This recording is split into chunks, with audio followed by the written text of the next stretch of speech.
साथियों, साधना का रहस्य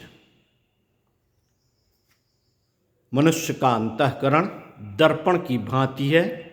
सुबह से सांझ तक इस पर धूल जमती रहती है। लगातार इस धूल के जमते रहने से अंतःकरण का दर्पण अपने स्वाभाविक गुणों को गंवा देता है।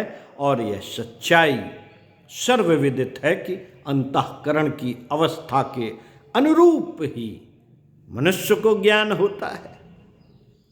अंतःकरण का दर्पण जिस मात्रा में स्वच्छ है, उस मात्रा में ही सत्य उसमें प्रतिबिंबित होता है।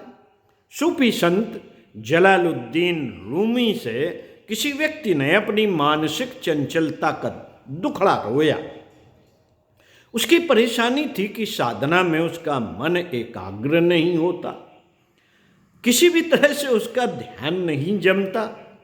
रूमी ने मुस्कुराते हुए उससे अपने एक मित्र साधु के पास यह कहकर भेजा, जाओ और उनकी समग्र दिनचर्या को बड़े ध्यान से देखो, वही तुम्हें साधना का रहस्य वहीं पर ज्ञात होगा। निर्देश के अनुसार वह व्यक्ति उस साधु के पास गया। वहां जाकर उसे भारी निराशा हुई, क्योंकि वह साधु एक साधारण सी सराय का रखवाला था। साथ ही वह स्वयं भी बहुत साधारण था। उसमें कोई ज्ञान के लक्षण भी दिखाई नहीं देते थे। हाँ, वह बहुत सरल और शिशुओं की भांति निर्दोष मालूम पड़ता था। उसकी दिनचर्या भी सामान्य सी थी। उस साधु की दिनचर्या की छानबीन करने पर बस इतना भर पता चला कि वह रात्रि को सोने से पहले और सुबह जगने के बाद अपनी सराय के बर्तनों को अच्छी तरह से धोता मांजता है।